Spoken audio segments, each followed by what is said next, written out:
Hi ವಿದ್ಯಾರ್ಥಿಗಳು, ಎಲ್ಲರೂ ಕೂಡ ನನ್ನ ಚಾನಲ್ಗೆ ಸ್ವಾಗತ ಹೇಳ್ತಾ ನೋಡಿ.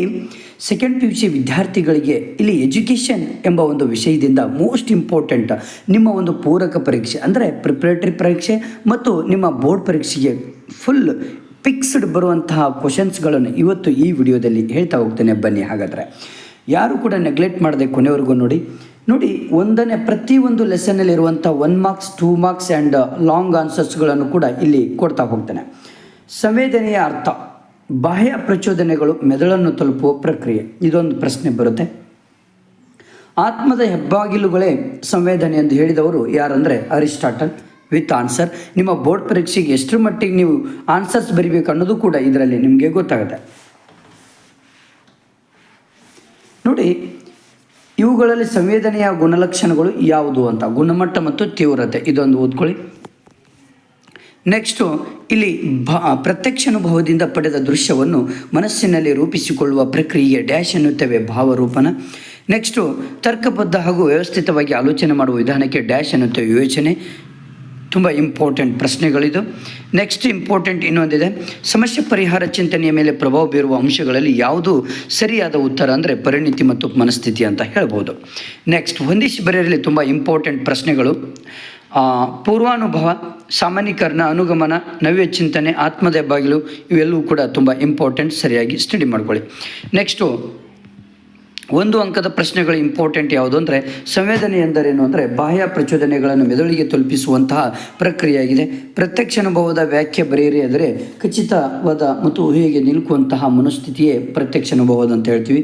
ಚಿಂತನೆ ಎಂದರೇನು ಅಂದರೆ ವ್ಯವಸ್ಥಿತವಾಗಿ ತಾರ್ಕಿಕವಾಗಿ ಆಲೋಚಿಸುವ ಮಾನಸಿಕ ಪ್ರಕ್ರಿಯೆಯಾಗಿದೆ. ಸೃಜನಾತ್ಮಕ ಚಿಂತನೆಯ ಅರ್ಥ ಅಂದರೆ ಹೊಸ ಆಲೋಚನೆ ಮಾಡುವ, ಹೊಸ ಕ್ಷೇತ್ರವನ್ನು ಸೃಷ್ಟಿಸುವ ಚಿಂತನೆಯ ಸಾಮರ್ಥ್ಯ ಅಂತ ಹೇಳ್ಬೋದು. 2 ಅಂಕದ ಪ್ರಶ್ನೆಗಳು ತುಂಬ ಇಂಪಾರ್ಟೆಂಟ್ ಇದ್ದಾವೆ. ಸಂವೇದನೆಯ 2 ಲಕ್ಷಣಗಳನ್ನು ತಿಳಿಸಿ ಅಂದರೆ ಗುಣಮಟ್ಟ ಮತ್ತು ತೀವ್ರತೆ. ನೆಕ್ಸ್ಟು ಸೃಜನಾತ್ಮಕ ಚಿಂತನೆ 2 ಹಂತಗಳನ್ನು ತಿಳಿಸಿ ಅಂದರೆ ಸಿದ್ಧತೆ, ಸೂಕ್ತತೆ ಅಂತ. ಸಮಸ್ಯೆ ಪರಿಹಾರ ಚಿಂತನೆಯಲ್ಲಿ ಪ್ರಭಾವ ಬೀರುವ 2 ಅಂಶಗಳು ಪರಿಣಿತಿ ಮತ್ತು ಮನಸ್ಥಿತಿ, ಇವು ಕೂಡ ತುಂಬ ಇಂಪಾರ್ಟೆಂಟ್. 5 ಅಂಕದ ಪ್ರಶ್ನೆಗಳನ್ನು ನೋಡೋಣ. ಸಂವೇದನೆ ಮತ್ತು ಪ್ರತ್ಯಕ್ಷ ಅನುಭವಗಳ ನಡುವಿನ ವ್ಯತ್ಯಾಸಗಳು. ಸಂವೇದನೆ ಇದೊಂದು ತುಂಬ ಇಂಪಾರ್ಟೆಂಟ್ ಪ್ರಶ್ನೆ, ಇದೊಂದು ಓದ್ಕೊಳ್ಳಿ. ನೆಕ್ಸ್ಟು ಇದು ಕೂಡ ತುಂಬ ಭಾವರೂಪಣದ ಪ್ರಕ್ರಿಯೆಯನ್ನು ವಿವರಿಸಿ, ಇದೊಂದು ತುಂಬ ಇಂಪಾರ್ಟೆಂಟ್ ಪ್ರಶ್ನೆ, ಓಕೆನಾ. ನೆಕ್ಸ್ಟು ಸೃಜನಾತ್ಮಕ ಚಿಂತನೆಯ ಹಂತಗಳನ್ನು ಸಂಕ್ಷಿಪ್ತವಾಗಿ ವಿವರಿಸ್ರಿ ಅಂತ, ಇದೊಂದು ಕೂಡ ತುಂಬ ಇಂಪಾರ್ಟೆಂಟ್. ನೆಕ್ಸ್ಟು ವೈಯಕ್ತಿಕ ಭಿನ್ನತೆಗಳಲ್ಲಿ ತುಂಬ ಇಂಪಾರ್ಟೆಂಟ್ ಇರುವಂಥ ಪ್ರಶ್ನೆಗಳನ್ನು ನೋಡ್ತಾ ಹೋಗೋಣ. ನೋಡಿಲಿ, ಒಬ್ಬ ವ್ಯಕ್ತಿ ಇನ್ನೊಬ್ಬ ವ್ಯಕ್ತಿಗಿಂತ ಭಿನ್ನವಾಗಿರುವಂತೆ ತೋರುವ ವ್ಯತ್ಯಾಸಗಳಿಗೆ ಡ್ಯಾಶ್ ಎನ್ನುತ್ತೆ ವ್ಯಕ್ತಿ ಭಿನ್ನತೆ ಅಂತ ಹೇಳ್ಬೋದು. ನೆಕ್ಸ್ಟ್ ಅಮೂರ್ತ ಆಲೋಚನಾ ಸಾಮರ್ಥ್ಯ ಬುದ್ಧಿಶಕ್ತಿ ಎಂದು ವ್ಯಾಖ್ಯಾನಿಸಿದವರು ಟರ್ಮನ್ ಅಂತ ಹೇಳ್ಬೋದು. ನೆಕ್ಸ್ಟು ವೈಯಕ್ತಿಕ ಬುದ್ಧಿಶಕ್ತಿ ಪರೀಕ್ಷೆ ಪಿತಾಮಹ ಯಾರು ಅಂದರೆ ಆಲ್ಫ್ರೆಡ್ ಬ್ರೇನೆ. ಆ್ಯಂಡ್ IQ ಇದನ್ನು ವಿಸ್ತರಿಸಿದಾಗ ಇಂಟೆಲಿಜೆನ್ಸ್, ಇದೊಂದು ಹೇಳ್ಬೋದು. ಇದು ತುಂಬ ಇಂಪಾರ್ಟೆಂಟ್ ಪ್ರಶ್ನೆ. ನೆಕ್ಸ್ಟು ಇಂಪಾರ್ಟೆಂಟ್ ಪ್ರಶ್ನೆ ಬಂದುಬಿಟ್ಟು, ಇವುಗಳಲ್ಲಿ ಯಾವುದು ಸಾಮೂಹಿಕ ಬುದ್ಧಿಶಕ್ತಿ ಪರೀಕ್ಷೆ ನಾವೆಲ್ಲ ಅಂದರೆ ರೆವನ್ಸನ್ ಮಾತೃಕೆಗಳು ಅಂತ ನಾವು ಹೇಳ್ಬೋದು. ನೆಕ್ಸ್ಟು ಚಟುವಟಿಕೆ ಕಡೆಗೆ ಗಮನ ಹರಿಸುವ ಮನಸ್ಸಿನ ಪ್ರೇರಕ ಶಕ್ತಿ ಆಸಕ್ತಿ ಅಂತ ಹೇಳ್ಬೋದು, ಓಕೆನಾ. ಅಭಿಕ್ಷಮತೆಯ ವಿಧಗಳಲ್ಲಿ ಸರಿಯಲ್ಲದ ವಿಧ ಯಾವುದು ಅಂದರೆ ನಿರ್ದೇಶಿತ ಅಂತ ನಾವು ಹೇಳ್ಬೋದು. ಹೊಂದಿಸಿ ಬರೆಯರಲ್ಲಿ ತುಂಬ ಇಂಪಾರ್ಟೆಂಟ್, ಇವುಗಳನ್ನು ಸರಿಯಾಗಿ ನೀವು ಸ್ಟಡಿ ಮಾಡ್ಕೊಳ್ಬೋದು. ಓಕೆ, ಹೊಂದಿಸಿ ಬರೆಯಿರಿ. ನೆಕ್ಸ್ಟ್ 1 ಅಂಕದ ಪ್ರಶ್ನೆಗಳು ತುಂಬ ಇಂಪಾರ್ಟೆಂಟ್ ಯಾವುದು ಅಂದರೆ ಬುದ್ಧಿಶಕ್ತಿ ಎಂದರೇನು, ಇದೊಂದು ಕೇಳ್ತಾರೆ. ನೆಕ್ಸ್ಟು ಮಾನಸಿಕ ವಯಸ್ಸು ಅರ್ಥ ಎಂದರೇನು, ಇದನ್ನು ಕೇಳ್ತಾರೆ. ಆ್ಯಂಡ್ ಸೃಜನಶೀಲತೆಯನ್ನು ವ್ಯಾಖ್ಯಾನಿಸಿ, ಇದೊಂದು ಪ್ರಶ್ನೆ ತುಂಬ ಇಂಪಾರ್ಟೆಂಟ್. ಅಭಿಕ್ಷಮತೆಯ ಅರ್ಥ, ಇಷ್ಟು 4 ಪ್ರಶ್ನೆಗಳನ್ನು ಓದ್ಕೊಳ್ಳಿ. ಓಕೆ, ನೆಕ್ಸ್ಟ್ 2 ಅಂಕದ ಪ್ರಶ್ನೆಗಳು ತುಂಬ ಇಂಪಾರ್ಟೆಂಟು. 10 ವರ್ಷದ ಒಂದು ಮಗುವಿನ ಮಾನಸಿಕ ವಯಸ್ಸು 12 ವರ್ಷಗಳಾಗಿದ್ದಲ್ಲಿ ಅವನು ಬುದ್ಧಿಲಬ್ಧವನ್ನು ಕಂಡುಹಿಡಿಯರು, ಇದೊಂದು ತುಂಬ ಇಂಪಾರ್ಟೆಂಟ್ ಪ್ರಶ್ನೆ. ಬುದ್ಧಿಶಕ್ತಿ ಪರೀಕ್ಷಣಗಳ 2 ಉಪಯೋಗಗಳನ್ನು ತಿಳಿಸಿ, ಇದೊಂದು ತುಂಬ ಇಂಪಾರ್ಟೆಂಟ್ ಪ್ರಶ್ನೆ. ಅಭಿಕ್ಷಮತೆ ಯಾವುದಾದ್ರೂ 2 ವಿಧಗಳನ್ನು ತಿಳಿಸಿ, ಇದೊಂದು ತುಂಬ ಇಂಪಾರ್ಟೆಂಟ್ ಪ್ರಶ್ನೆ. ಆ್ಯಂಡ್ ಆಸಕ್ತಿ 2 ಉಪಯೋಗಗಳನ್ನು ತಿಳಿಸಿ, ಇದೊಂದು ತುಂಬ ಇಂಪಾರ್ಟೆಂಟ್ ಪ್ರಶ್ನೆ ಬರುತ್ತೆ. 5 ಅಂಕದ ಪ್ರಶ್ನೆಗಳಿದು. ಬುದ್ಧಿಶಕ್ತಿ ಪರೀಕ್ಷೆಗಳ ಉಪಯೋಗಗಳನ್ನು ತಿಳಿಸಿ, ಇದೊಂದು ತುಂಬ ಇಂಪಾರ್ಟೆಂಟ್. ಸಂವೇಗಾತ್ಮಕ ಬುದ್ಧಿಶಕ್ತಿ ಮಹತ್ವ ಬರೆಯಿರಿ, ಇದೊಂದು ಪ್ರಶ್ನೆ ಇಂಪಾರ್ಟೆಂಟ್. ಆ್ಯಂಡ್ ಸೃಜನಶೀಲ ವ್ಯಕ್ತಿಯ ಲಕ್ಷಣಗಳನ್ನು ಬರೆಯಿರಿ, ತುಂಬ ಇಂಪಾರ್ಟೆಂಟ್ ಪ್ರಶ್ನೆಗಳಿವು, ಓಕೆನಾ. ನೆಕ್ಸ್ಟ್ ಇಂಪಾರ್ಟೆಂಟ್ ಬಂದುಬಿಟ್ಟು ಸೃಜನಶೀಲತೆಯ ಮೇಲೆ ಪ್ರಭಾವ ಬೀರುವ ಅಂಶಗಳನ್ನು ವಿವರಿಸ್ರಿ, ಇದೊಂದು ತುಂಬ ಇಂಪಾರ್ಟೆಂಟ್ ಪ್ರಶ್ನೆಗಳು, ಓಕೆನಾ. ನೆಕ್ಸ್ಟು 10 ಅಂಕದ ಪ್ರಶ್ನೆಗಳು ಇಲ್ಲಿ ಬರ್ತದೆ. ವೈಯಕ್ತಿಕ ಭಿನ್ನತೆಯ ಕ್ಷೇತ್ರಗಳನ್ನು ವಿವರಿಸ್ರಿ. ಶಾರೀರಿಕ ಭಿನ್ನತೆ, ಬೌದ್ಧಿಕ, ಭಾವನಾತ್ಮಕ, ಸಾಮಾಜಿಕ ಸಾಧನೆಯಲ್ಲಿ ಭಿನ್ನತೆ, ಇವೆಲ್ಲವೂ ಕೂಡ ತುಂಬ ಇಂಪಾರ್ಟೆಂಟ್. ಮನೋಭಾವದಲ್ಲಿ ಭಿನ್ನತೆ, ಅಭಿಕ್ಷಮತೆಯಲ್ಲಿ ಭಿನ್ನತೆ, ಆಸಕ್ತಿಗಳಲ್ಲಿ ಭಿನ್ನತೆ, ಚಾನಲ ಕೌಶಲ್ಯಗಳಲ್ಲಿ ಭಿನ್ನತೆ, ಸ್ವಪರಿಕಲ್ಪನೆಯಲ್ಲಿ ಭಿನ್ನತೆ, ಇವುಗಳು ತುಂಬ ಇಂಪಾರ್ಟೆಂಟ್ ಪ್ರಶ್ನೆಗಳು. ಬುದ್ಧಿಶಕ್ತಿ ಪರೀಕ್ಷಣದ ವಿಧಗಳನ್ನು ಉದಾಹರಣೆಯೊಂದಿಗೆ ವಿವರಿಸ್ರಿ, ಇವು ಕೂಡ ತುಂಬ ಇಂಪಾರ್ಟೆಂಟ್ ಪ್ರಶ್ನೆಗಳು, ಓಕೆನಾ. ನೆಕ್ಸ್ಟು ಘಟಕ 3 ವ್ಯಕ್ತಿತ್ವ ಮತ್ತು ಸಮಾಯೋಜನೆ. ಇಲ್ಲಿ ಇಂಪಾರ್ಟೆಂಟ್ ವ್ಯಕ್ತಿತ್ವದ ಪದದ ಉತ್ಪತ್ತಿಯನ್ನು ತಿಳಿಸ್ಲಿಕ್ಕೆ ಹೇಳ್ತಾರೆ. ಇದು ಆನ್ಸರ್ ಪರ್ಸನ್. ವ್ಯಕ್ತಿತ್ವ ಎಂದರೇನು ಇದೊಂದು ಪ್ರಶ್ನೆ ಓದ್ಕೊಳ್ಳಿ. ವ್ಯಕ್ತಿಯ ಸಹಜ ಗುಣಧರ್ಮಗಳ ಒಟ್ಟು ಮೊತ್ತ ಎಂದರೇನು ಇದೊಂದು ಓದ್ಕೊಳ್ಳಿ. ನೆಕ್ಸ್ಟು ಥೈರಾಯ್ಡ್ ಗ್ರಂಥಿ ಹೊರಸೂಸುವ ಹಾರ್ಮೋನ್ ಯಾವುದು ಅಂದರೆ ಥೈರಾಕ್ಸಿನ್, ಇದೊಂದು ಓದ್ಕೊಳ್ಳಿ. ನಾಯಕ ಗ್ರಂಥಿ ಎಂದು ಯಾವುದನ್ನು ಕರೆಯಲಾಗ್ತದೆ ಅಂದರೆ ಪಿಟ್ಯೂಟರಿ, ಇದೊಂದು ತುಂಬ ಇಂಪಾರ್ಟೆಂಟ್ ಪ್ರಶ್ನೆ. ನೆಕ್ಸ್ಟು ಸಂಪ್ರತಕ್ಷಣಬೋಧ ಪರೀಕ್ಷೆಯಲ್ಲಿ ಬಳಸುವ ಪ್ರಮಾಣೀಕೃತ ಚಿತ್ರಗಳ ಒಟ್ಟು ಸಂಖ್ಯೆ 30, ಇದೊಂದು ಪ್ರಶ್ನೆ ತುಂಬ ಇಂಪಾರ್ಟೆಂಟ್. ನೆಕ್ಸ್ಟು ಇಷ್ಟು ಇಂಪಾರ್ಟೆಂಟ್ ಆದಮೇಲೆ ನಿಮ್ಮ ಆಕ್ರಮಣಕಾರಿ ತಂತ್ರಗಳಿಗೆ ಉದಾಹರಣೆ ಆತ್ಮನಿಂದನೆ, ವ್ಯಕ್ತಿನಿಷ್ಠ ಮಾಪನಕ್ಕೆ ಸೂಕ್ತ ಉದಾಹರಣೆ ಆತ್ಮಚರಿತೆ. ಇವು TAT ಪರೀಕ್ಷೆ ಜನಕ ಯಾರು ಅಂದರೆ ಮರ್ರೆ ಮಾರ್ಗನ್, ಇದೊಂದು ಪ್ರಶ್ನೆ ತುಂಬ ಇಂಪಾರ್ಟೆಂಟ. ನೆಕ್ಸ್ಟ್ ಹೊಂದಿಸಿ ಬರೆಯರಿಯಲ್ಲಿ ಇವು ಯಾವುದಾದ್ರೂ ಒಂದು ಬರ್ಬೋದು, ಇವು ಎಲ್ಲವೂ ಕೂಡ ಓದಲೇಬೇಕಾಗುತ್ತೆ. ನೆಕ್ಸ್ಟ್ 1 ಅಂಕದ ಈ ಮೋಸ್ಟ್ ಇಂಪಾರ್ಟೆಂಟ್ ಪ್ರಶ್ನೆಗಳು ಇಲ್ಲಿ ಕೊಡ್ತಾ ಇದ್ದಾನೆ. ವ್ಯಕ್ತಿತ್ವ ಎಂದರೇನು ಇದೊಂದು ಪ್ರಶ್ನೆ ಕೇಳ್ತಾರೆ. ನೆಕ್ಸ್ಟು ಸಮಯೋಜನೆ ಅರ್ಥ ಬರೆಯಿರಿ. ನೆಕ್ಸ್ಟು ರಕ್ಷಣಾ ತಂತ್ರಗಳ ಅರ್ಥವನ್ನು ನೀಡಿ. ಅನುವಂಶೀಯತೆಯ ವ್ಯಾಖ್ಯಾನಿಸಿ ಅಂತ ಇದೊಂದು ಪ್ರಶ್ನೆ ಬರುತ್ತೆ. 2 ಅಂಕದ ಪ್ರಶ್ನೆಗಳಲ್ಲಿ ತುಂಬ ಇಂಪಾರ್ಟೆಂಟ್ ಯಾವುದಂದರೆ ವ್ಯಕ್ತಿನಿಷ್ಠ ವ್ಯಕ್ತಿತ್ವ ಮಾಪನ ಎಂದರೇನು ಒಂದು ಉದಾಹರಣೆ ಕೊಡಿ, ಇದೊಂದು. ನೆಕ್ಸ್ಟ್ ಪ್ರಕ್ಷೇಪಣ ತಂತ್ರ ಎಂದರೇನು ಒಂದು ಉದಾಹರಣೆ ಕೊಡಿ, ಇದೊಂದು ಪ್ರಶ್ನೆ ಬರುತ್ತೆ. ನೆಕ್ಸ್ಟ್ ಬಂದುಬಿಟ್ಟು ರಕ್ಷಣಾ ತಂತ್ರಗಳೆಂದರೇನು ಅವುಗಳ ಒಂದು ಮಹತ್ವ ತಿಳಿಸಿ, ಇದೊಂದು ಪ್ರಶ್ನೆ ತುಂಬ ಇಂಪಾರ್ಟೆಂಟ್. 5 ಅಂಕದ ಪ್ರಶ್ನೆಗಳು. ಒಬ್ಬ ವ್ಯಕ್ತಿಯ ವ್ಯಕ್ತಿತ್ವ ನಿರ್ಧಾರದಲ್ಲಿ ನಿರ್ನಾಳ ಗ್ರಂಥಿಗಳ ಪಾತ್ರವೇನು, ಪಿಟ್ಯೂಟರಿ, ಥೈರಾಯ್ಡ್, ಅಡ್ರಿನಲ್ ಗ್ರಂಥಿ, ಲಿಂಗ ಗ್ರಂಥಿ, ಇವು 4 ಕೂಡ ತುಂಬ ಇಂಪಾರ್ಟೆಂಟ್. ನೆಕ್ಸ್ಟ್ ಬಂದುಬಿಟ್ಟು ವ್ಯಕ್ತಿಯ ವ್ಯಕ್ತಿತ್ವ ನಿರ್ಧರಿಸುವಲ್ಲಿ ಕುಟುಂಬದ ಪಾತ್ರವನ್ನು ವಿವರಿಸ್ರಿ, ಇದೊಂದು 5 ಪ್ರಶ್ನೆಗಳು ತುಂಬ ಇಂಪಾರ್ಟೆಂಟ್. 5 ಪಾಯಿಂಟ್ಸ್ಗಳಿದ್ದಾವೆ. ವ್ಯಕ್ತಿಯ ವ್ಯಕ್ತಿತ್ವ ನಿರ್ಧರಿಸುವ ಕುಟುಂಬದ ಪಾತ್ರ 5 ಪಾಯಿಂಟ್ಸ್ಗಳನ್ನು ಬರೀಬೇಕು. ವ್ಯಕ್ತಿತ್ವ ನಿರ್ಧರಿಸುವ ಶಾಲೆ ಪಾತ್ರವನ್ನು ಇದು ಕೂಡ ಬರ್ಬೋದು ನಿಮಗೆ. ಓಕೆ. ನೆಕ್ಸ್ಟು 10 ಅಂಕದ ಪ್ರಶ್ನೆಗಳಲ್ಲಿ ವ್ಯಕ್ತಿತ್ವದ ಆಯಾಮಗಳ ಸಂಕ್ಷಿಪ್ತ ವಿವರಿಸ್ರಿ, ಇದೊಂದು ಪ್ರಶ್ನೆ ಬರುತ್ತೆ, ಇದೊಂದು ಕರೆಕ್ಟಾಗಿ ಓದ್ಕೊಳ್ಳಿ. ಅಸಮಾಯೋಜನೆ ಕಾರಣಗಳನ್ನು ವಿವರಿಸಿ ಪರಿಹಾರ ಮಾರ್ಗಗಳನ್ನು ಸೂಚಿಸಿ, ಇದೊಂದು ಪ್ರಶ್ನೆ ಬರುತ್ತೆ. ಓಕೆ. ನೆಕ್ಸ್ಟು ಘಟಕ 4 ಸಂಯೋಜನಾ ಶಿಕ್ಷಣ 16 ಮಾರ್ಕ್ಸಿಗೆ ಇದೆ. 4ನೇ ಪಾಠ ತುಂಬ ಇಂಪಾರ್ಟೆಂಟ್. ಇದು ಸಾಮಾನ್ಯ ಮತ್ತು ವಿಶೇಷ ಮಕ್ಕಳಿಗೆ ಒಟ್ಟಿಗೆ ಕಲಿಸುವ ಶಿಕ್ಷಣ ವ್ಯವಸ್ಥೆಗೆ ಸಂಯೋಜನಾ ಶಿಕ್ಷಣ ಎಂದು ಕರಿತೇವೆ. ಸಂಯೋಜನಾ ಶಿಕ್ಷಣದ ಒಂದು ಮಹತ್ವದ ರೀತಿಯಾಗಿದೆ, ಇದೊಂದು ಪ್ರಶ್ನೆ ಓದ್ಕೊಳ್ಳಿ. ನೆಕ್ಸ್ಟ್ ದೃಷ್ಟಿ ದೋಷ ಇರುವಂಥ ಮಕ್ಕಳ ದೃಷ್ಟಿಕ್ಷತೆಯ ಮಟ್ಟ ಎಷ್ಟು ಅಂದರೆ 20ರಿಂದ 70ರಿಂದ 20ರಿಂದ 200. ಇವರಲ್ಲಿ ಯಾರು ದೈಹಿಕ ಸವಾಲುಗಳ ಮಕ್ಕಳು ಅಲ್ಲ ಅಂದರೆ ಕಲಿಕಾ ಸವಾಲುಗಳ ಮಕ್ಕಳು ಅಂತ ಹೇಳ್ಬೋದು ನಾವು. ನೆಕ್ಸ್ಟ್ ಬಂದುಬಿಟ್ಟು ಇಲ್ಲಿ ಇದು ಭಾಳ ಇಂಪಾರ್ಟೆಂಟ್ ಪ್ರಶ್ನೆ. ಇದು ಡಿಸ್ಲೆಕ್ಸಿಯಾ ಯಾವ ದೌರ್ಬಲ್ಯವನ್ನು ಸೂಚಿಸುತ್ತದೆ ಅಂದರೆ ಓದುವುದು. ಡಿಸ್ಗ್ರಾಫಿ ಯಾವ ದೌರ್ಬಲ್ಯವನ್ನು ಸೂಚಿಸುತ್ತದೆ ಅಂದರೆ ಬರವಣಿಗೆ. ಡಿಸ್ಕ್ಯಾಲ್ಕ್ಯುಲೇಸಿಯಾ ಅಂಕಗಣಿತ. ಮಾನಸಿಕ ಸವಾಲುಗಳ ಮಕ್ಕಳ ವರ್ಗೀಕರಣದ ಯಾವುದು ಸರಿ ಉತ್ತರವಲ್ಲ ಅಂದರೆ IQ 120 160 ಸೃಜನಶೀಲರು. ಭಾಳ ಇಂಪಾರ್ಟೆಂಟ್ ಪ್ರಶ್ನೆ ಪಾಠ ಇದು. ಬೌದ್ಧಿಕ ಸಾಮರ್ಥ್ಯದಲ್ಲಿ ತೀರಾ ಹಿಂದುಳಿದವರನ್ನು ಮಾನಸಿಕ ಸವಾಲು ಎನ್ನುತ್ತೇವೆ. ಓಕೆನಾ.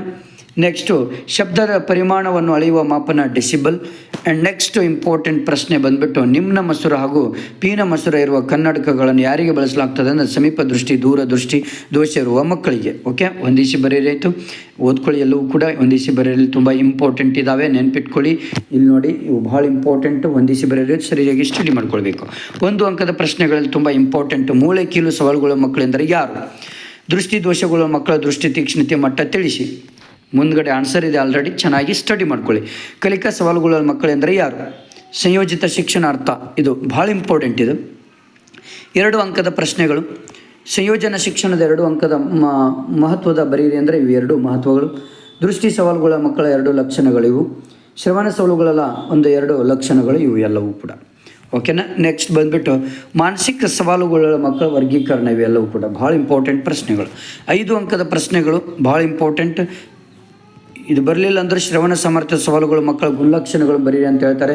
12 ಗುಣಲಕ್ಷಣಗಳಿದ್ದಾವೆ, ಇವು ಬರೀಲೇಬೇಕಾಗುತ್ತೆ. ದೃಷ್ಟಿ ಸವಾಲುಗಳ ಮಕ್ಕಳ ಗುಣಲಕ್ಷಣಗಳು ಇವು ಕೂಡ ಭಾಳ ಇಂಪಾರ್ಟೆಂಟ್. ಮೂಳೆ ಕೀಲು ಸವಾಲುಗಳ ಮಕ್ಕಳ ಗುಣಲಕ್ಷಣಗಳು, ಮೂಳೆ ಕೀಲು ಸವಾಲುಗಳ ಮಕ್ಕಳಿಗೆ ಒದಗಿಸುವ ಶೈಕ್ಷಣಿಕ ಕ್ರಮಗಳನ್ನು ತಿಳಿಸಿ.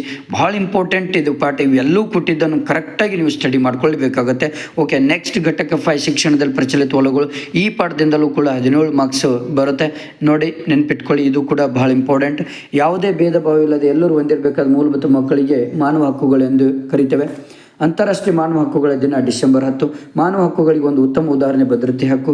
NHRC ಇದನ್ನು ವಿಸ್ತರಿಸಿದಾಗ ನ್ಯಾಷನಲ್ ಹ್ಯೂಮನ್ ರೈಟ್ಸ್ ಕಮಿಷನ್ ಅಂತ ಹೇಳ್ತೀವಿ. ಭಾಳ ಇಂಪಾರ್ಟೆಂಟ್ ಇದು. ಶಿಕ್ಷಣ ಒಂದು ಮೂಲಭೂತ ಹಕ್ಕು ಎಂದು ಹೇಳುವ ಸಂವಿಧಾನ ವಿಧಿ ಯಾವುದಂದರೆ 21A ನ ವಿಧಿ. RT ಇದನ್ನು ಸರಿಯಾಗಿ ವಿಸ್ತರಿಸಿ ಬರೆದಾಗ ರೈಟ್ ಟು ಎಜುಕೇಷನ್ ಅಂತ ಬರುತ್ತೆ. ಶಿಕ್ಷಣ ಹಕ್ಕು ಕಾಯ್ದೆ 2009 ಶಿಕ್ಷಣ ಶಿಫಾರಸುಗಳಲ್ಲಿ ಒಂದು. ಓಕೆನಾ. ಶಿಕ್ಷಣ ಹಕ್ಕು ಕಾಯ್ದೆ 2009 ಅಧಿಕೃತವಾಗಿ ಯಾವ ದಿನಾಂಕದಂದು ಜಾರಿಗೆ ತರಲಾಯಿತು, ಎಲ್ಲೂ ಕೂಡ ತುಂಬ ಇಂಪಾರ್ಟೆಂಟ್. ರಾಷ್ಟ್ರೀಯ ಮಹಿಳಾ ಆಯೋಗ ಸ್ಥಾಪನೆಯ ವರ್ಷ 1992. ಓಕೆ. ನೆಕ್ಸ್ಟ್ ಇನ್ನೊಂದು GATT ಒಪ್ಪಂದಕ್ಕೆ ಭಾರತ ಸಹಿ ಹಾಕಿದ್ದು ಯಾವ ವರ್ಷ ಅಂದರೆ 1991.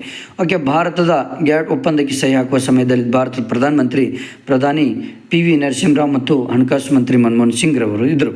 ಭಾಳ ಇಂಪಾರ್ಟೆಂಟ್ ಇದು, ಹೊಂದಿಸಿ ಬರೆಯಿರಿ ಕೂಡ ಇಶ್ಯೂ ಎಲ್ಲವೂ ಕೂಡ ಸ್ಟಡಿ ಮಾಡಿ. ಭಾಳ ಇಂಪಾರ್ಟೆಂಟ್ ಹೊಂದಿಸಿ ಬರೆಯಿರಿ. ಇದರಲ್ಲಿ ಇದೊಂದು ನೆಕ್ಸ್ಟ್ ಇದೊಂದು ಆ್ಯಂಡ್ ನೆಕ್ಸ್ಟ್ ಇದೊಂದು ಭಾಳ ಇಂಪಾರ್ಟೆಂಟ್, ಓದ್ಕೊಳ್ಳಿ ಸರಿಯಾಗಿ. ಇನ್ನೊಂದು ಸಂವಿಧಾನದ 45ನೇ ವಿಧಿ 6-14 ವರ್ಷದ ಮಕ್ಕಳಿಗೆ ಉಚಿತ ಕಡ್ಡಾಯ ಶಿಕ್ಷಣ ಇರುತ್ತೆ.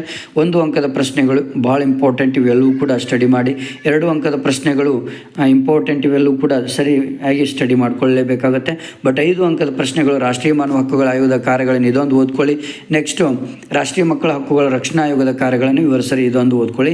ನೆಕ್ಸ್ಟು ಮಹಿಳಾ ಸಬಲೀಕರಣದ ಅವಶ್ಯಕತೆ ವಿವರಿಸ್ರಿ, ಇದೊಂದು ಪ್ರಶ್ನೆ ಬಹಳ ಇಂಪಾರ್ಟೆಂಟ್ ಬಂದೇ ಬರುತ್ತೆ.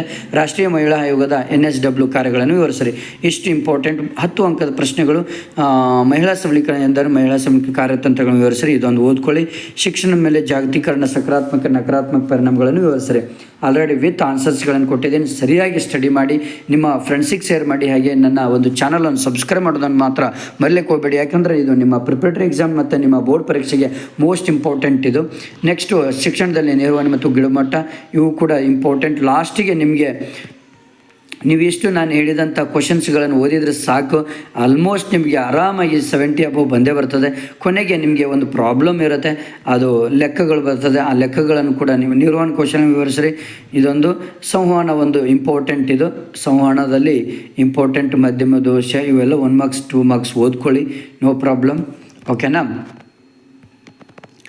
ಇದೊಂದು ಓದ್ಕೊಳ್ಳಿ. ನೆಕ್ಸ್ಟ್ ಬಂದುಬಿಟ್ಟು ಇಲ್ಲಿ ನಿಮಗೆ ಗಣಕಯಂತ್ರ ಶಿಕ್ಷಣದಲ್ಲಿ ಕಂಪ್ಯೂಟರ್, ಇದೊಂದು ಸ್ವಲ್ಪ 1 ಮಾರ್ಕ್ಸಿಂದ ಇದೆ. ಚಾರ್ಲ್ಸ್ ಬ್ಯಾಬೇಜ್ ಗಣಕಯಂತ್ರದ ಪಿತಾಮಹ ಯಾರು, ಇದನ್ನು ಕೇಳ್ತಾರೆ ನಿಮಗೆ. ಸೂಪರ್ ಕಂಪ್ಯೂಟರ್ ಒಂದು ಉಪಯೋಗ, ಆಕಾಶಕಾಯಿಗಳ ಸಂಶೋಧನೆ. ಓಕೆನಾ. ಪೆನ್ ಡ್ರೈವ್ ಒಂದು ಶೇಖರಣಾ ಸಾಧನ ಆಗಿರುತ್ತೆ. ಅಂತರ್ಜಾಲ ಅಂದರೆ ಗಣಕಯಂತ್ರಗಳ ಇದು. ನೆಕ್ಸ್ಟ್ ಇವೆಲ್ಲಕ್ಕಿಂತ ಹೊಂದಿಸಿ ಬರೆಯಿರಿ, ಓದ್ಕೊಳ್ಳಿ. 1 ಅಂಕದ 2 ಅಂಕದ್ದು 5 ಅಂಕ ಶಿಕ್ಷಣ ಗಣಕಯಂತ್ರ ಉಪಯೋಗಗಳು, ಇದು ಭಾಳ ಇಂಪಾರ್ಟೆಂಟ್ ಬಂದೇ ಬರ್ತದೆ, ನೆನ್ಪಿಟ್ಕೊಳ್ಳಿ. ಇದೊಂದು ಓದ್ಕೊಳ್ಳಿ. ನೆಕ್ಸ್ಟ್ ಬಂದುಬಿಟ್ಟು ಇಲ್ಲಿ ಸೂಪರ್ ಕಂಪ್ಯೂಟರ್ ಉಪಯೋಗ, ಇದೇನು ಬೇಡ. ಅಂತರ್ಜಾಲದ ಪ್ರಾಮುಖ್ಯತೆಯನ್ನು ತಿಳಿಸಿ, ಇದೊಂದು ಭಾಳ ಇಂಪಾರ್ಟೆಂಟ್ ಬಂದೇ ಬರುತ್ತೆ. ಇಮೇಲ್ನ ಅನುಕೂಲಗಳನ್ನು ತಿಳಿಸಿ. ಸ್ಮಾರ್ಟ್, ಇವೆಲ್ಲೂ ಕೂಡ ಶಿಕ್ಷಣದಲ್ಲಿ ಸಂಶೋಧನೆ, ಏನು ತೊಂದರೆ ಇಲ್ಲ, ಇದೇನು ಓದಬೇಕಂತಿಲ್ಲ. ಬಟ್ ಇದು ಲಾಸ್ಟಿಗೆ ಒಂದು ಪ್ರಾಬ್ಲಮ್ ಬರುತ್ತೆ ನಿಮಗೆ, ಇದು ಭಾಳ ಇಂಪಾರ್ಟೆಂಟ್. 5 ಅಂಕದ ಪ್ರಶ್ನೆಗಳು. ಗಾತ್ರ 5ರಂತೆ ಆವೃತ್ತಿ ವಿತರಣೆ ಪಟ್ಟಿ ತಯಾರಿಸಿ, ಇದರೊಂದು ಪ್ರಶ್ನೆ ಸರಿಯಾಗಿ ಓದ್ಕೊಳ್ಳಿ. ನೆಕ್ಸ್ಟ್ ಕೆಳಗಿನ ದತ್ತಾಂಶಗಳಿಗೆ ಕಂಬ ನಕ್ಷೆ ಉಚ್ಚರಿಸಿ ಆಹಾರ ಧಾನ್ಯಗಳು ಉತ್ಪಾದನೆ, ಇದೊಂದು ಓದ್ಕೊಳ್ಳಿ. ನೆಕ್ಸ್ಟ್ 10 ಅಂಕದ ಪ್ರಶ್ನೆ, ಇದು ಒಂದು ಕೂಡ ಸರಿಯಾಗಿ ನೀವು ಸ್ಟಡಿ ಮಾಡ್ಕೊಂಡ್ಬಿಟ್ರೆ ಸಾಕು. ಸರಿಯಾಗಿ ಯಾವುದೇ ಕೂಡ ನೀವು ಆರಾಮಾಗಿ 70 ಅಬೌವ್ ಮಾರ್ಕ್ಸ್ ತೊಗೊಳ್ತೀರಾ. Okay, thank you friends. ನಿಮ್ಮ ಫ್ರೆಂಡ್ಸಿಗೆ ಶೇರ್ ಮಾಡಿ, ಹಾಗೆ ನನ್ನ ಚಾನಲನ್ನು ಸಬ್ಸ್ಕ್ರೈಬ್ ಮಾಡಿ.